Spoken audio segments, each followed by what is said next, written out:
I'm Maria Menounos, and you're tuned in to AfterBuzz TV, the ESPN of TV talk. Now, let the buzz begin. What's up, guys? We did it this time. We didn't wait.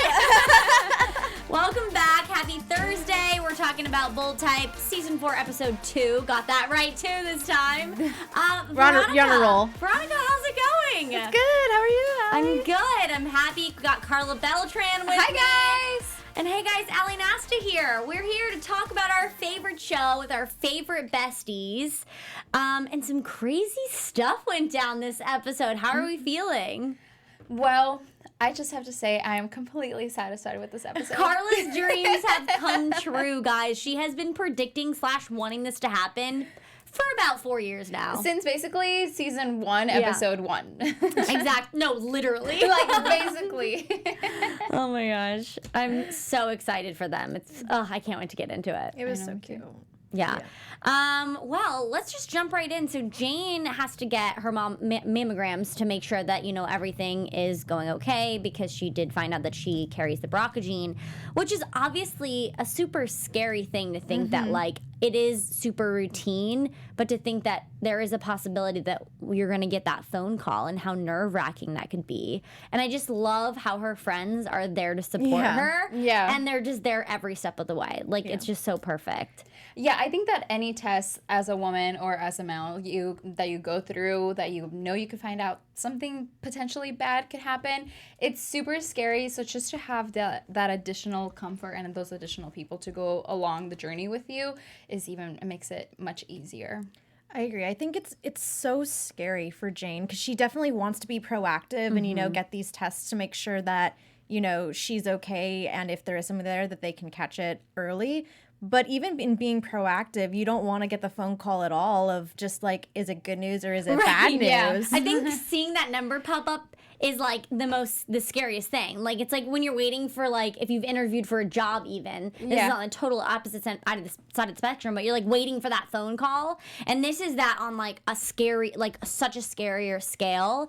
So, I mean, I don't know what would you guys, would you answer it or would you let it go to voicemail? Oh, it's tough because it's tough. A part of me would not want to answer it because a lot of the time I think it's easy to kind of live in the unknown. Like, you're fine right now. You feel fine. Right. You know that nothing is wrong with you. You kind of want to keep going that way. But of course, like, you need to know. Honestly, I would probably just be filled with anxiety either way. Same. I would be filled with anxiety and, nerves and just being scared if it was bad news, but also the anxiety of just the unknown. Too. Yeah. I don't think I would want to get the news in over the phone. Yeah. I am the type of person that I go back to the doctor's office to get my results. Yeah, basically. Every single time I Interesting. do like an exam for whatever, I go back to the doctor's office to get my results. I don't like the phone calls. Oh, I think that's so much scarier because whenever I go back to the doctor's office to get results for any kind of test, I feel like that's always more intense. Like, they're like, we need you to come in. Oh my gosh, what are they going to say to me? Yeah. I feel like I would have just answered right then and there. I would not have been able to deal with the anxiety. Like, I need to know now. But I think that's something that was really cool to see Jane kind of go through, is that she found out through some interviews that knowledge is power. And it's so true because, even if you did find that out, at least she is being proactive and she's figuring out the right steps. So I was really glad that she kind of took that away from it and kind of is an example for some of us out there that might not feel like, might have that same fear. Yeah. Because knowledge is power, and that can only help you. And she needed to know these things. But something that I will say is interesting is that Ryan isn't there for those things. I know it's not like she probably didn't ask him to come, but I'm sensing more fishiness, not just because Jane's thinking that she's got trust issues. I'm thinking that he's not the one. Like, the more I think about it, it's because if Jane really loved him, I feel like he would be invited to these things, or like she would want him there more than the girls. Don't you think? No, I don't know. Granted, obviously, I think Jane has a way closer relation. Like, those are her girls. Those are her best friends. Those are her family. And I think, and granted, in her last relationship with, who was it, Dr. Ben? Yeah. She didn't want him really involved either. But at the same time, it was because that was her doctor. So it's like, I don't know if she didn't want him involved because it's her doctor, or she didn't want him involved because she just doesn't want to bring that up. She doesn't want that to be a part of their relationship, that worry. I but don't it's know like- if that's her. But it's something that that's true. I mean, I know she definitely has strayed away from telling her boyfriend. She doesn't want to put that burden on them, which is like, so like, I mean, she's such a powerful, strong woman, and that's why. But also at the same time, if this is the person you're going to spend the rest of your life with, possibly, he's living with her, you'd think that he would want to know and be in on this kind of conversation. And I'm just wondering if maybe that's her subconsciously kind of pushing him away. Like, she doesn't want him to know everything because, like, she is kind of having these hesitations. I don't know. It's something that I kind of just, like, brought up to me as a red flag, and I'm just wondering if this is just the start of the spiral. I think that it really depends. A character as Jane as a character, I think she's a very independent person. So I'm not surprised at all that she's not bringing him in. And to a certain extent, I kind of understand her, because if I had like to go get a exam done, half the time I'm gonna take my mom with me, Right? Or I'm gonna ask one of my friends so they could come with me. But I don't know that I would be actually able to ask my partner to come with me, but I'm not in a relationship, so Things could be different. so You things never could know. be very different. Yeah. Well, something that he did do right was he was making her breakfast, which was something that we thought was so funny. It was. Yeah, Who breakfast has time to have breakfast before work? Not only just like have breakfast, but Yeah. sit down, be fully dressed, hair fully done, and sit down and like cut and you know what I mean? Usually it's like, okay, grab breakfast, whatever. Yeah. But this was like sit down, cut, and eat. What were you guys thinking about that? Have you ever had the opportunity to do that before? No. I don't know the last time I sat down and had legit breakfast. Like on a weekday before work, I get up like a half an hour before I'm supposed to leave the house. Yeah, I work way too early. My day starts at 7:30 in the morning in the office, so my breakfast is basically like in my It's desk. like en route. Yeah. You're It's like, as as I'm you're on my going. way. Yeah. Yeah, it's funny because I put in time to do other things. Like I'll put in time to go to the gym, but it's like to do the whole breakfast, sit down, and getting ready thing is a little bit harder. But it's funny because some people do have, because I remember, I think I said this on one show before, where, all the families in sitcoms or whatever, they always have breakfast ready, orange juice on the counter. And I'm like, who does this? But apparently people do. Well, you see, that's the thing, because I'm like, how did my mom do it before? Like, also, my mom doesn't really fall under that because she was a housewife. But, like, and some moms, they used to do breakfast for their kids and, like, lunch, and they looked good to go to work, and then they dropped the kids off, and I'm like, how do you... Like, I need to get better. I need to do better. Like, Be better. I think as a parent or, like, as you get older, you just, like, wake up earlier and earlier. I've noticed that now I don't really wake up by my alarm. Like, I wake up before my alarm, and I don't know if that's a sign of getting older. But I'm like, I want that to be me. my alarm hasn't rang yet. I guess I could sleep for, like, maybe 10 minutes. I don't want to look.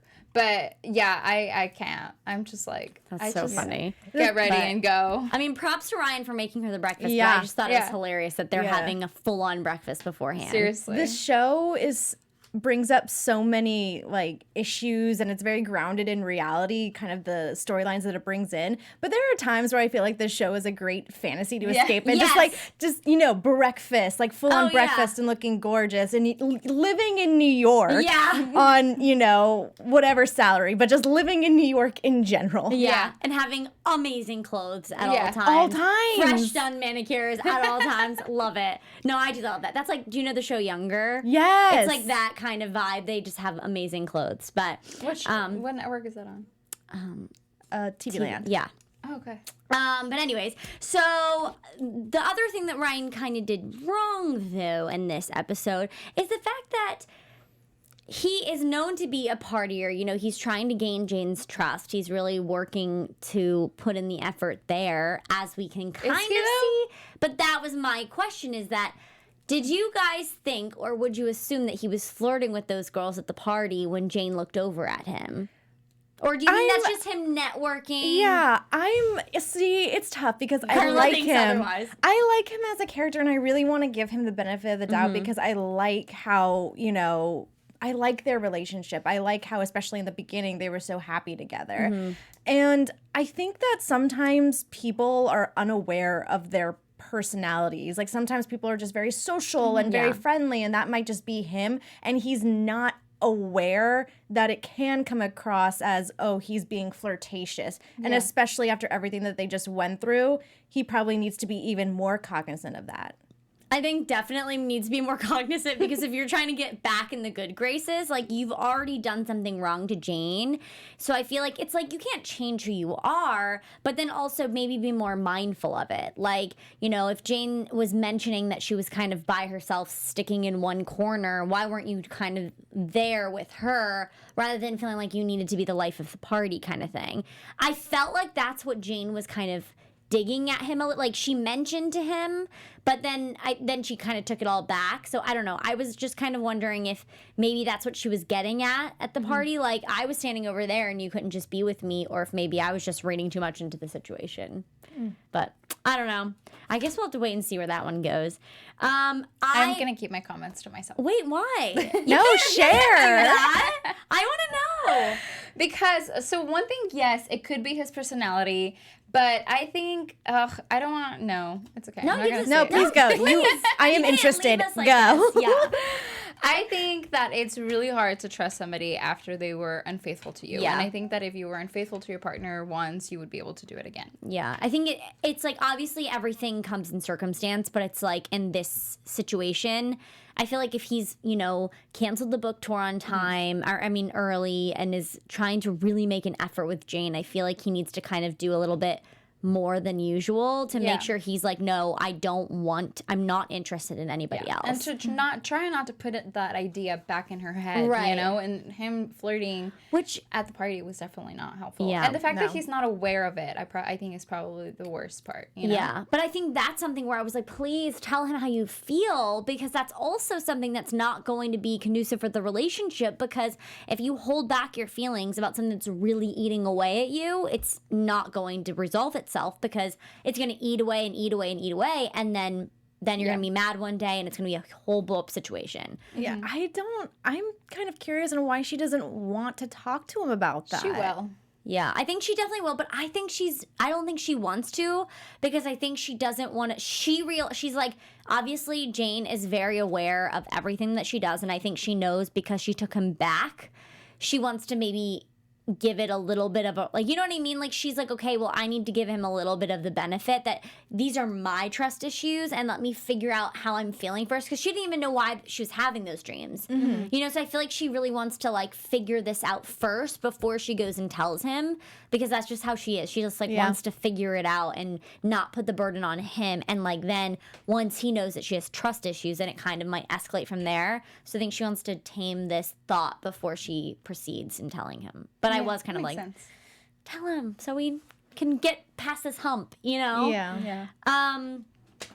People that are kind of getting past a hump this episode was Sutton and Richard. Yes. All right, Karla, how excited are you about this ship right here? From a scale of 1 to 10, I am definitely a 20. We need to, like, bring that interview back when we had Megan in here, and I'm pretty sure you were like, I want you guys to get married, and she was like, we'll see. I think that by then she didn't even know that they were going to get married. But I have been team Sutter since the beginning, you guys, and I called it. I said they were going to be endgame. And last week I got a little bit nervous because sometimes I think that some things are too good to be true, and I thought that Sutton was going to say, no, this is not the right time. Something was going to happen that was going to ruin my happy ending, but it didn't. She said yes, and now they are engaged. And we got to start preparing, you know, all the fun parties. There was a but. I have a but, too. I have a but. My but is that I'm so happy for them, but my but is I wonder how this is going to affect their relationship, because a big chunk of this episode was Sutton wanting to kind of go back to how their relationship started, because she feels like they're drifting apart, especially with Richard wanting to go off to San Francisco.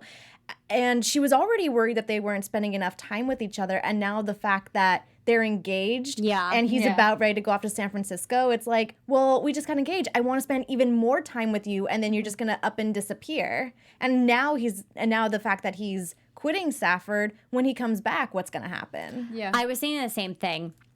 Obviously, super excited that they're finally engaged. They're actually going to happen. Like, Allie, what are you going to say? No, I love Sutton. I'm glad that they're endgame, but it does worry me a little bit that he just kind of on a whim was like, I'm leaving Saturday. Then he's proposing. He just quit his job. He doesn't have a backup plan. And I just worry because I think Sutton was kind of appreciating finally the stability in her life. Like she never really had that before. Now she's got more of a secure job. So I'm sure she's not worried about that. But like the stability in the sense of when Richard comes back from all this, are things going to be different? Like, is it going to be a struggle now that they're not only newlyweds at that point or maybe still being fiancés? Like, where does this lead them to? And will he have a job to come back to? You know what I mean? And it's those things that you kind of think when you get older and being practical, but at the same time, I appreciate that she's like, go chase your dreams. Yeah. But it is just kind of like, I feel like we're all in this excitement right now and forgetting that he had mentioned, I'm assuming this was Monday night, and no, that was Friday. That was Friday. So he's leaving tomorrow. Yeah, because remember Jacqueline said she had like to plan the party and she had a week to do it, and I'm pretty sure they talked about that on Monday. And then Friday was the party. He leaves tomorrow. Yeah. So I'm just confused. Why is she not spending the night with him? They just got engaged. Yeah. So unless the timing's off on that, but like he's leaving in a couple of days, if not like tomorrow. I think it sucks, but I also admire a couple that's willing to sacrifice whatever it takes in their relationship in order for each one of them to pursue whatever they really want to. Because Definitely, I think that we see like we're seeing the two sides of like different stories right now, where like Sutton is being that type of girlfriend where she's like, you know what, that's fine, you go, and because like if I'm pursuing my dreams, I want you to be able to pursue your dreams too, because otherwise then it could like come back to you. There's like resentment, kind of like right guilt. now with Jacqueline and her husband. Her husband said that he put his career on the side for 10 years and he's no longer going to be doing that. So, and that sucks, and we'll get to that, but you shouldn't never have to put anything that you want to do aside maybe because of like another person. So Yeah. I kind of admire them for that, and I know that they're gonna have some hits, but I think that if anybody can go through it, it's definitely Sutton. Yeah. I definitely think that Richard did this as a terms to be like, I am all in, you know? And I think that maybe Sutton had some questions, and I think that was good of him to kind of recognize that to maybe ease whatever she was thinking. But yeah, I definitely am happy that they're engaged. I'm just interested to see how this will help like thread the rest of their relationship for this season. Yeah. But kind of speaking of the other end of the spectrum, we do have Ian and Jacqueline, and there's a lot of resentment there. Something that I do have a problem with, though, is that you can't say you're okay with something and then not tell the person that you're not okay with it. Like, that's not fair for them, because maybe they would have found out a different solution had they known that you have been so upset or unhappy, you know? It's like communication is key, and that's something that's kind of frustrating, that when Ian just kind of throws that hit on her, like, how is she supposed to see that coming? Yeah, the fact that he's just going to up and go and cover what was like a soccer game? Or He's going to in Ukraine. Ukraine, yeah. So, yeah, I don't know. Yeah, I think that communication is definitely key, but sometimes it's hard when you have a partner that has so much going for them, and you're just kind of like, oh, well, I'm going to support you the whole way through, which is great. I think that you should support your partner in whatever they want to do, but like also don't forget about yourself, you know? Yeah. Because then that's when the balance just kind of tips a little bit too much. For sure. And I think it's also really weird timing because, you know, Jacqueline did kind of present this opportunity to Ian because she was let go at first, and so there was the opportunity presented there for him, and now it's weird timing because she kind of took that back, like, JK, I'm still at Scarlet, and now it's even bigger and better. That's so true, and that's got to be like a huge kind of shift, like what 360 here, what's happening, you know? So But one thing that I can say that I'm really happy for the show overall, I like that we're getting a lot more about Jacqueline's story this year. Because before she was kind of just like the boss, but now we're getting to know her outside of being a boss, and she's still amazing even at home. But I like that we are having an additional storyline this year. I like that too. And I like that you bring up additional storylines because the way this episode opened, I did not think we were going to get the episode that we got. Like it opened with Andrew, with the girls discovering that Andrew does drag. And I thought this episode was going to kind of be a lot about, you know, them talking about Andrew doing drag and maybe him feeling like, you know, he has to keep it a secret at work because like sometimes your personal life and your work life becomes like a conflict of interest or something like that. Yeah. I thought that's what this episode was going to be about. But regardless, I would love to see more of Andrew and kind of that storyline and like his friends, his up and coming journey as a Scarlet personality. Yeah. You know, I think that's a great point, and I was excited to kind of know more, and I was intrigued because I didn't know if he was going to be like upset that it wasn't him telling Jacqueline, it was Kat that kind of told him. At first, I was kind of shook by that. I was thinking, wait a second, what if he wanted to be the one to tell her, or what if he's not okay with it? Clearly, he is. But you know, something that I was thinking when I was watching the previews for next episode is that obviously we're in season 4, right? And we've seen a lot of the developments of these characters and where they've come. And it's really intriguing to think like there could be plenty more seasons of this, because I was just thinking that we're finally at this point where we can have fun now. You know, like we know these girls, we know who they are, we know their morals, we know what they're going to do and their drive for everything. So I think maybe we might get more of those other side stories and a little bit deeper this season because we know them so well. And we've already struggled with them losing their jobs, trying out other jobs. You know what I mean? Yeah. So I feel like it might be more focused on just the community that is within this show, which would be really fun. And Andrew's such a fun character. I love that they wrote him more into the story.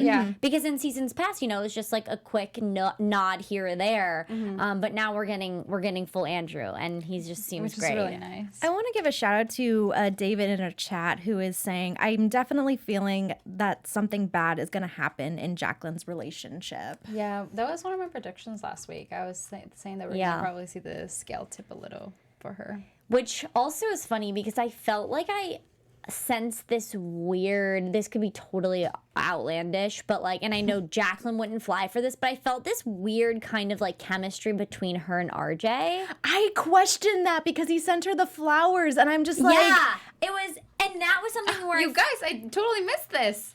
Yeah, because when she got on the phone with Ian and he was like, well, I took the job 10 years, whatever, she said thanks for the flowers, and he was like, what? And then they were from RJ. And obviously it's like, you know, standard procedure. She's getting the new job. That's nice.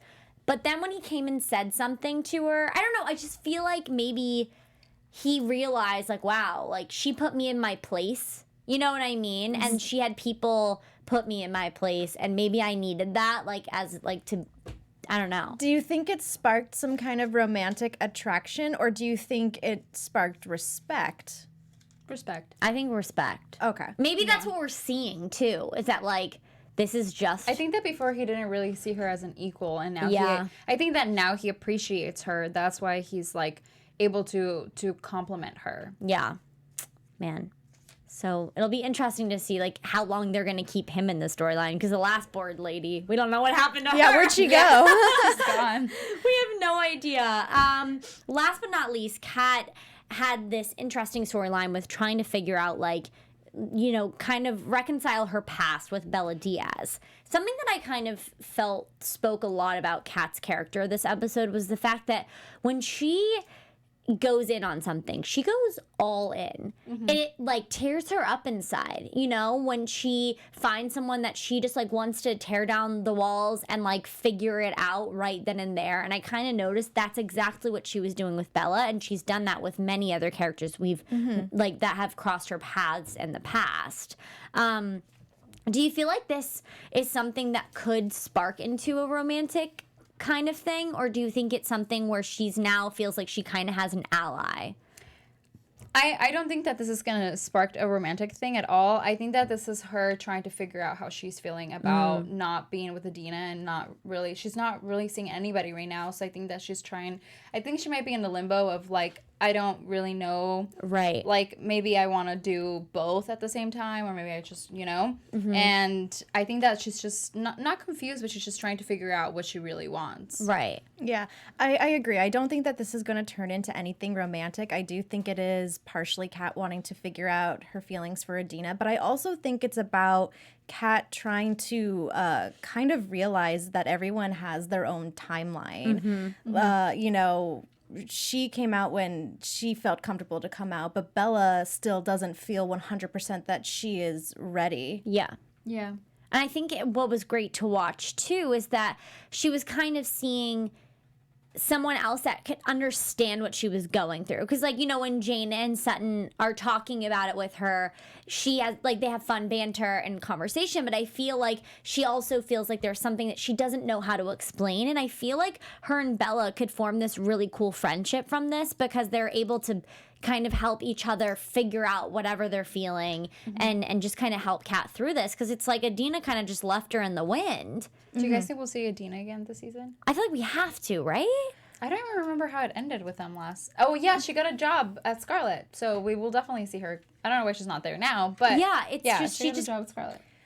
I don't know. I mean, I think we'll obviously see her just because of the conditions, but I don't know. I don't know what more will come of that storyline. It has been so off and on since the beginning. Yeah, I feel like I don't think they're endgame. No, I did, and I was like, I feel like if they were to be ending up together, which who knows what the writers have in store for them, but I could have swore that if they were supposed to be endgame, they would have been endgame after that airport, when she went to Adina's hometown. I feel like that would have been it for them. But then because we've had all this back and forth, like you just mentioned, Veronica, how far can you go back and forth with someone before you move on, Yeah.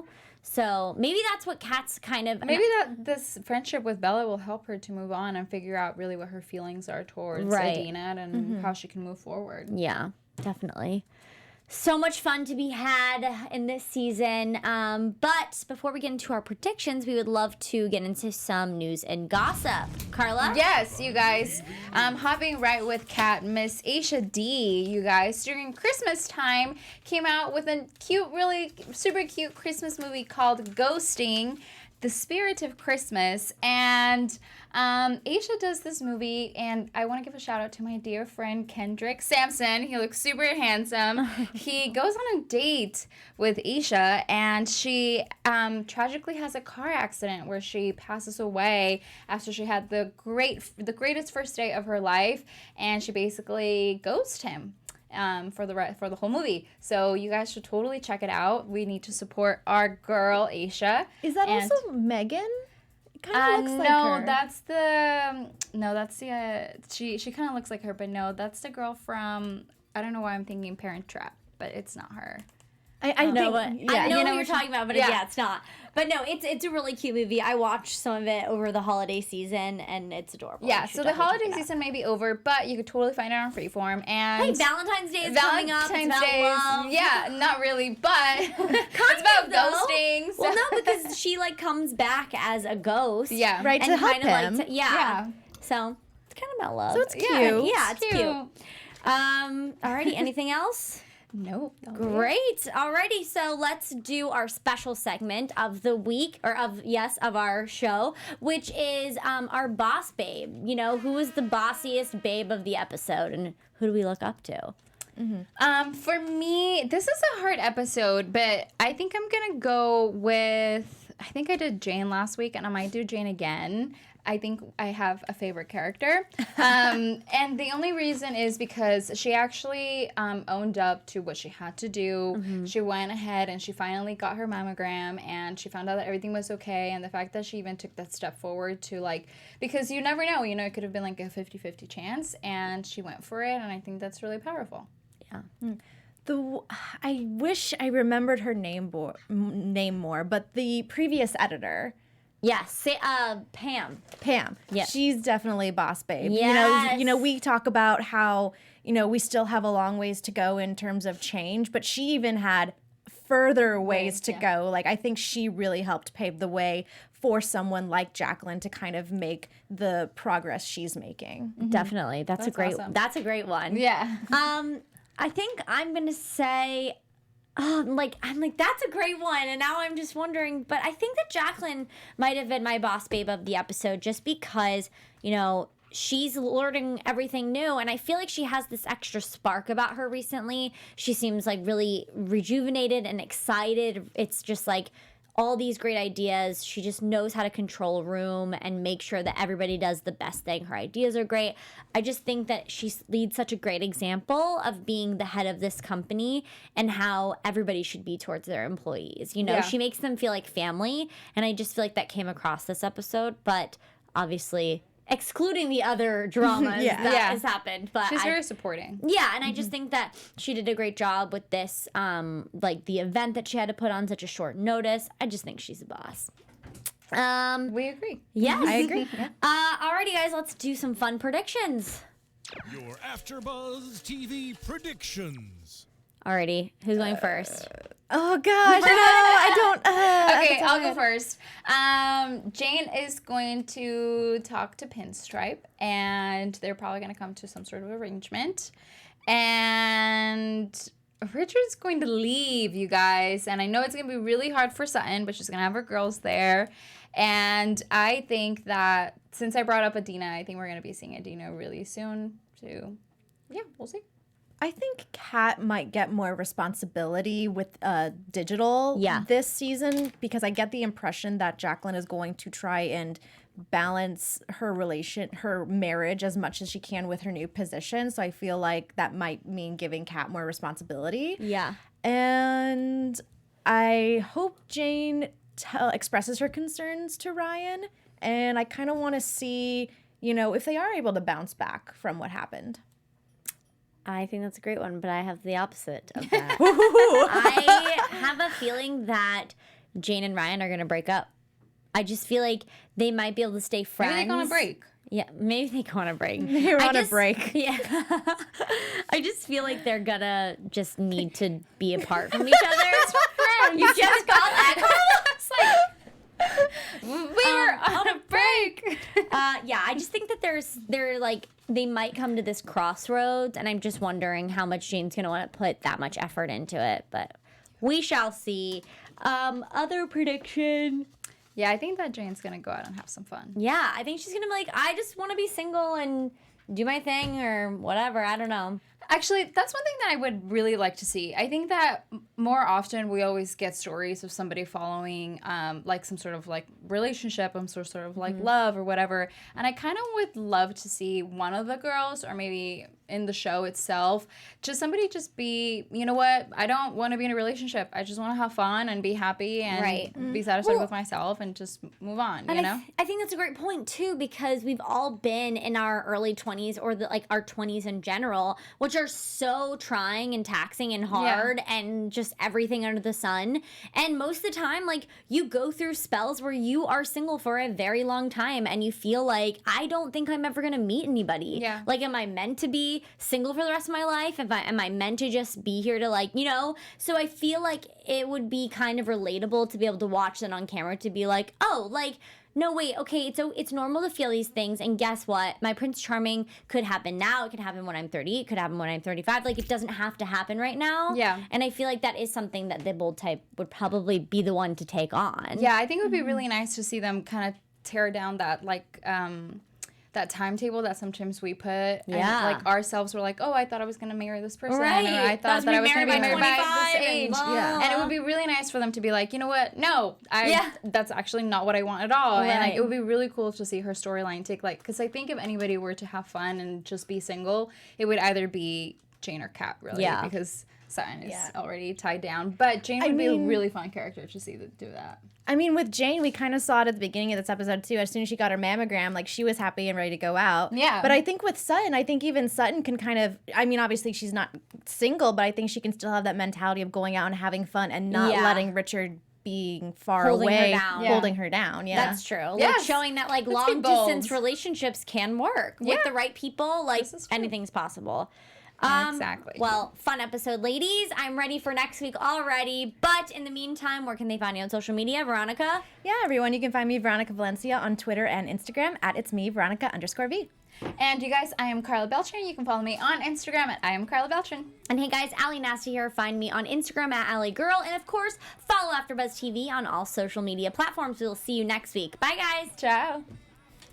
Our founder, Keven Undergaro, and me, Maria Menounos, would like to thank you for tuning in to AfterBuzz TV. Remember, we're not just the first, we're the biggest in the world, and we're the only destination for all your favorite TV shows. Whatever you crave, we've got it. So go to AfterBuzzTV.com and check out our lineup. Buzz you later. The views expressed herein are those of the hosts only and do not necessarily reflect the views of AfterBuzz TV or its owners or principals.